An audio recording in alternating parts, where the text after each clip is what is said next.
Sean Parker's streaming service, the Screening Room, that was announced recently, which is upheaving the film and particularly the theater industry. What it stands to be when it comes to market is a box that you pay $150 for to have in your home that is going to have first released movies. That it's going to eliminate the windowing that we're all familiar with, where you have to go to the theater to see certain movies.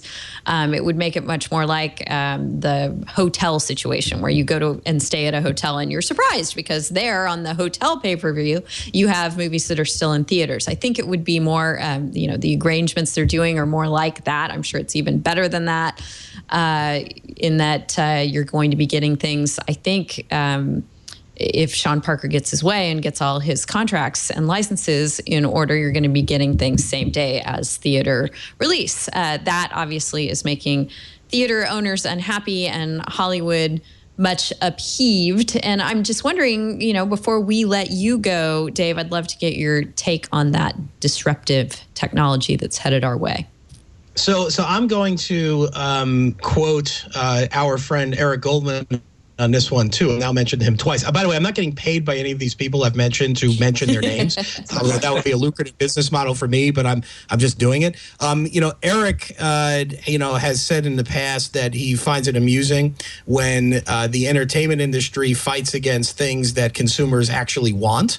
And I think that's kind of my jumping off point here. Now, clearly, right, there are divergent interests here between what content producers may want to do and what theater owners want, right? And so there's a couple of issues here that I'd want to flag. First is almost experiential, right? The question being, right, how much of movie going involves the experience of going into a theater, right, buying popcorn and having that experience versus merely, right, consuming the content. Now, what we've already seen, right? I mean, if you get an Apple TV or Roku, right, iTunes, for example, right, does have some limited offerings of movies that are actually in theaters. And so the question becomes how much of that is going to draw against the market that already exists in theaters. I think it's a safe assumption to say that theaters are not going to benefit from this. The theaters themselves are not going to benefit from this product. How much the damage is going to be, again, this is the second kind of big issue that I would flag here, and there are others, which is the general lack, and I alluded to already, but the lack of really good evidence about what the actual harms are associated with infringement. Copyright infringement is one of those areas which, and this is not a new issue, where naturally you're going to have content creators make claims that every possible use which is not authorized or not allegedly authorized takes money out of the pocket of industry, right? And query whether, you taking iTunes, for example, query whether an individual in a country where 99 cents for a song or the comparable price is simply unaffordable is actually creating harm to content producers when they steal if they weren't going to buy in the first place. That's not, again, to say that stealing's okay or that copyright infringement's okay, but the question is what the harms are. And the reason why I mention it here is that, to the extent that we have good information, there's no question that the movie industry is now generally suffering more in terms of straight up infringement or piracy than other content industries have been. And so if the film industry is getting hit more heavily now by piracy or infringement, choose your term, then I think taking a hard look at alternative revenue streams makes a lot of sense. I hope that industry doesn't treat this situation like they attempted to treat the Sony Betamax, right, where they attempted to sue, and I say they, but representatives of the industry attempted to sue the Betamax out of existence, leading to a very well-known and very important and influential Supreme Court decision that found that using a VCR, using the Betamax, was not copyright infringement because it was what the court called time shifting. In other words, you're recording it for watching later. Ultimately, of course, we now know that those kinds of technologies have been an enormous boon. The industry will see that as well. All right, so let's stay on the screening room for a moment. I guess we'll put our second MCLE passphrase into the show and make it what consumers want, because that seems to be what this is. I know that it sounds like a great idea, and depending on how the pricing pencils out, I'd certainly at least consider having one in the house. What do you think, Michael?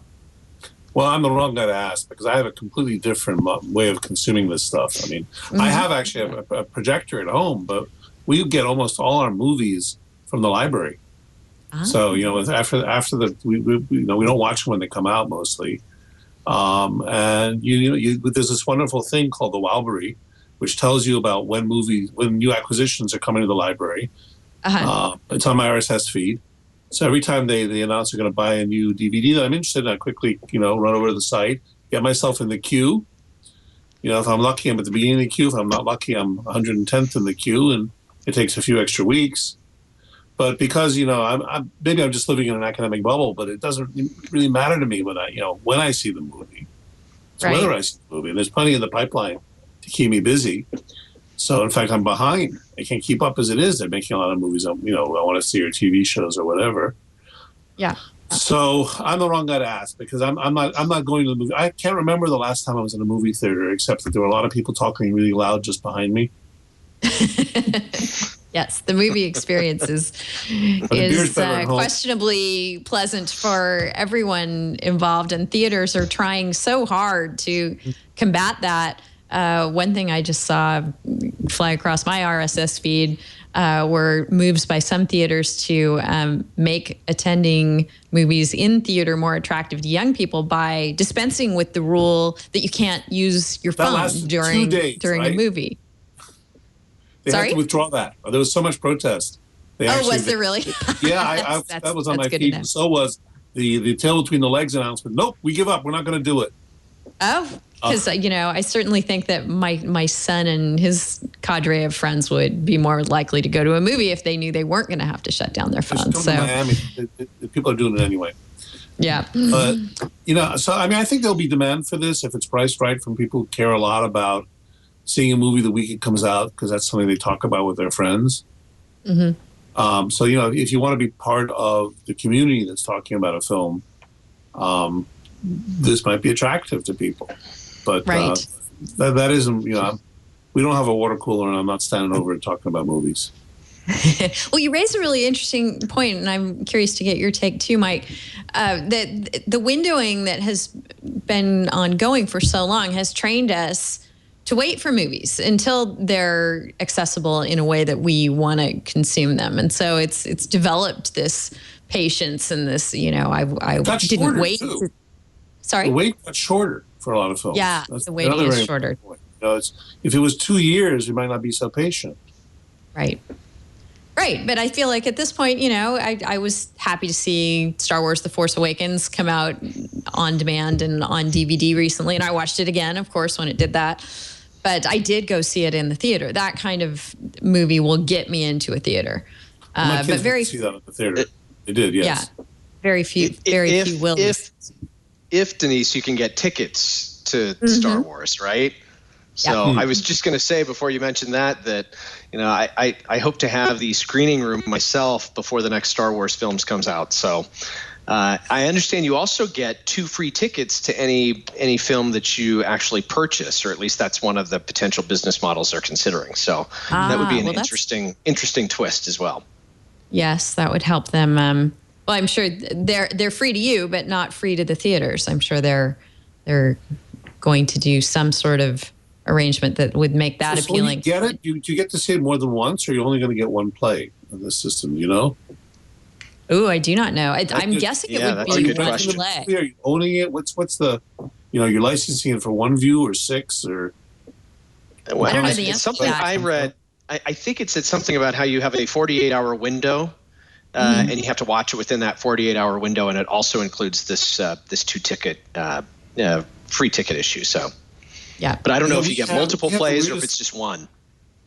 It's funny how copyright panic hits people. So we had one of the colleges here in the university, the master of the college decided to show some movies he was getting from the library or renting from Blockbuster back then to undergraduates on movie night. And the general counsel put a stop to it. It was afraid to be seen as something theatrical, even though they weren't charging admission. And the general counsel just got all panicky and said, you can't do that anymore. Yeah, that is sad.